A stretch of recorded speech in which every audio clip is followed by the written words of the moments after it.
Lying in my hospital bed, I thought my son was here to care for me. But then I overheard his voice, low and cold, speaking to the doctor. Broke me and changed everything. My name is Sarah. Boston mornings are always a little cold, but that day the air felt heavy. I stood in the kitchen with a warm cup of coffee, skimming through the newspaper. Everything looked ordinary, until my son Daniel rushed in. He had his laptop under one arm, his phone in the other, and his face buried in unread emails. "Morning, Mom," he muttered without even looking up. His voice carried no warmth, no softness, just distraction. I smiled faintly. "Morning, sweetheart. Did you sleep okay?" He barely acknowledged me. "Yeah, fine," he said, already lost in his laptop screen. Melissa, his wife, walked in right after. Perfect hair, perfect posture, and that polished smile that never really reached her eyes. She picked up her coffee and sat across from me. "Sarah," she said lightly, "Daniel and I have been doing some planning. I hope you won't interfere." Her words hit me like ice water. "Planning? About what?" I laughed softly, masking my unease. "Planning? What kind of planning?" She didn't answer. Just smiled, that thin-lipped smile, and left the kitchen. The whole day felt off. Daniel kept checking his phone, stepping outside for whispered calls. Melissa hovered, always too close, always watching. Something about the way they moved, the way they spoke, it made my chest tighten. By evening, exhaustion pulled me toward my bedroom. My health hadn't been strong lately, my heart especially. As I lay back against the pillows, I couldn't shake the uneasiness gnawing at me. And then the phone rang. It was my doctor. "Mrs. Sarah," he said gently, "I need to let you know. Daniel and Melissa have made some unusual requests regarding your treatment plan. I don't think they're in your best interest." I froze. "You mean they're not trying to help me?" The doctor's voice was calm but heavy. "I just want you to be aware. We'll keep everything under control. But please stay alert." That night, lying in the hospital bed, I realized something terrifying. I wasn't just a patient anymore. I was an observer. The next day, the truth slipped out like poison through a crack. Daniel thought I was asleep when he leaned close to the doctor, his voice a hushed whisper. "Don't keep her alive too long. I need that insurance money badly." The words hit me harder than any illness ever could. My breath caught under the oxygen mask. My heart pounded against my ribs. And then Melissa's laugh. A soft, calculating sound. I wanted to scream. To ask how my own son, the boy I raised, the boy I gave everything to, could talk about me like that. But I stayed quiet. I had to. The nurse glanced at me. Our eyes met for a brief second, and she gave the smallest nod. She knew.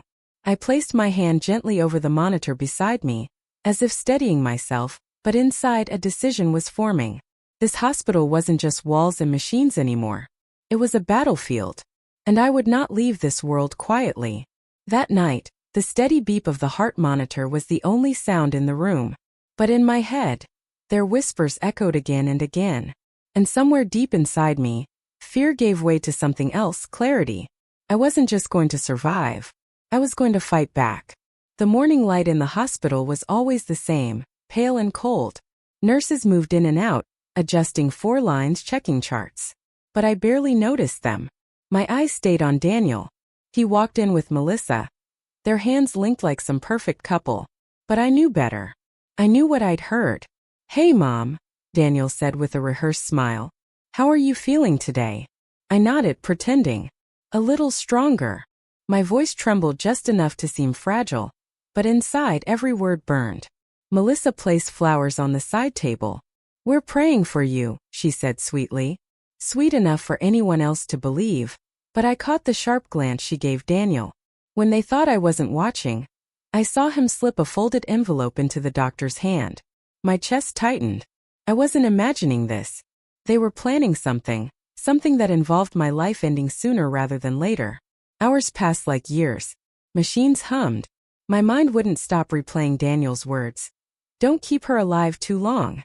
That night, when the hallway grew quiet, I forced myself to sit up.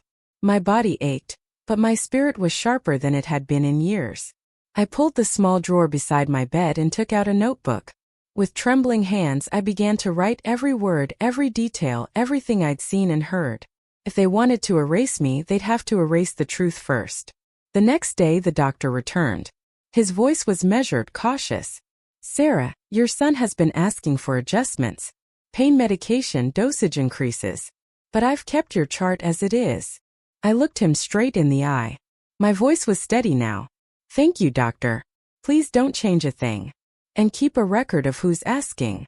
He nodded, understanding far more than his words allowed. By the third day, I noticed Melissa hovering by the insurance papers on the visitor desk. She pretended to check her phone, but her fingers lingered on the folder. My folder. It was all starting to fit together. The whispered calls, the nervous glances, the envelope slipped into the doctor's hand. They weren't just waiting for me to die. They were orchestrating it. That evening, Daniel leaned close while Melissa pretended to nap on the chair. His words were a dagger. "Mom, you don't have to fight so hard. Maybe it's time to let go." My throat tightened, but I forced a weak smile. "Don't worry, Daniel," I whispered. "I'll know when it's time." But inside, my blood was boiling. The boy I had carried, the boy I had stayed up nights for, the boy I had defended when the world mocked him, was telling me to die. And Melissa? She was orchestrating it all, with her false prayers and perfect smile. But here's what they didn't know: while they were plotting, I was watching, recording, writing, waiting. The first battle was theirs. But the war was about to be mine. By the end of the week, I wasn't the same woman who'd first been wheeled into that hospital bed. Yes, my body was weak, but my spirit had sharpened into steel. Daniel and Melissa thought they had me cornered. They thought the insurance papers, the bribes, the whispered requests to the doctor, they thought all of it would stay hidden. But every second they underestimated me. I was building something they couldn't see. The notebook beside my bed had grown thick with notes. Times, dates, words. Don't keep her alive too long. She won't last much longer. Even the way Melissa touched the folder with my insurance papers, I wrote it all. But notes weren't enough. I needed proof. One evening, when the hallways were quiet and the nurse's footsteps had faded, I reached under my pillow. My old phone, small, cracked but still working, glowed faintly. I had hidden it the day I was admitted, knowing Melissa had a habit of going through my things. That night, when Daniel leaned close to whisper to the doctor again, I pressed record. His voice was low, urgent. "I told you, don't drag this out. Just make her comfortable. We need the payout soon." Every syllable felt like a blade, but I kept my breathing slow, steady, like I was asleep. When he finally walked away, I stopped the recording. My hand shook, but not from weakness, from adrenaline. The next day I made sure the nurse I trusted, the one with kind eyes, saw the phone. She glanced at the screen, then at me, and whispered, "I'll keep this safe." For the first time in days I exhaled fully. But Melissa, she was growing impatient. I caught her snapping at Daniel in the hallway. "What's taking so long? You said she'd be gone by now. Do you know how much debt we're in?" Debt. That was it. That was the real engine behind their cruelty. Not just greed but desperation. Still, knowing why didn't soften the betrayal. It hardened it. By the fourth night I was ready. My doctor came in, chart in hand, and whispered, "Sarah, we've logged everything. Their requests, the bribes. It's all documented. But you need to decide, do you want to press forward legally? Or?" I looked him dead in the eye. My voice was steady, sharp. "Doctor, I don't just want to survive. I want them exposed. Every lie, every whisper, every smile. I want the world to see what they tried to do." He nodded slowly. "Then we'll make it happen." The war had begun. Daniel and Melissa still walked into my room, still brought flowers, still played the part of the grieving family waiting for the inevitable. They didn't know the walls were closing in. They didn't know the nurse was logging their every word. They didn't know the phone in her pocket carried their betrayal in crisp detail. But I knew. And every time Daniel said, "How are you feeling, Mom?" Every time Melissa pressed a fake kiss to my cheek, I smiled. Because the truth was coming. And when it came, it would burn. The day of reckoning came quietly, just like any other morning in the hospital. Daniel walked in first, his face tight with stress. Melissa followed, her heels clicking against the linoleum. Her perfume too strong, too sweet. They smiled at the nurses, at me, like everything was perfectly normal. But I knew what was coming. I had spoken with my doctor that morning. He'd arranged for the hospital administrator and a lawyer to accidentally stop by my room. The nurse I trusted stood nearby, calm but alert. Daniel sat at the edge of my bed. "How are you, Mom? You don't look too good." I looked at him for a long moment. "I'm holding on," I said softly. And I smiled. Melissa squeezed his hand, her eyes flicking to the folder on the table. She couldn't hide her impatience anymore. And then the door opened.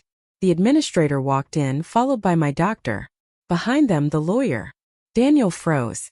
Melissa's smile twitched. "Mrs. Sarah," the administrator began gently, "we've been reviewing your case, and there are concerns. Concerns about outside interference in your treatment." Melissa laughed lightly. "Oh, I'm sure that's just a misunderstanding." But the lawyer interrupted. "We have documentation, requests for altered medication, financial pressure on staff, even an audio recording." I reached under my blanket, pulled out the small phone and pressed play. Daniel's voice filled the room, cold and undeniable. "Don't keep her alive too long. I need that insurance money." Silence fell like a hammer. Melissa's face drained of color. Daniel's mouth opened, but no words came out. I leaned forward, my voice steady, sharp as glass. "You wanted me gone. My own son. The boy I carried, fed, raised. The woman I welcomed into my home. You thought I'd never know, never fight back. But you forgot one thing." Daniel's eyes flickered with panic. "Mom, I didn't mean." I cut him off. "You forgot who I am. I may be old, I may be weak, but I am not stupid. And I will not die on your terms." Melissa stood, trembling. "Sarah, we just..." But the administrator raised a hand. "Enough. This will be handled." Security entered the room. For the first time, I saw fear in Daniel's eyes. Not the fear of losing me, but of losing everything he thought he had secured. As they were escorted out, Melissa shot me a look, half rage, half disbelief.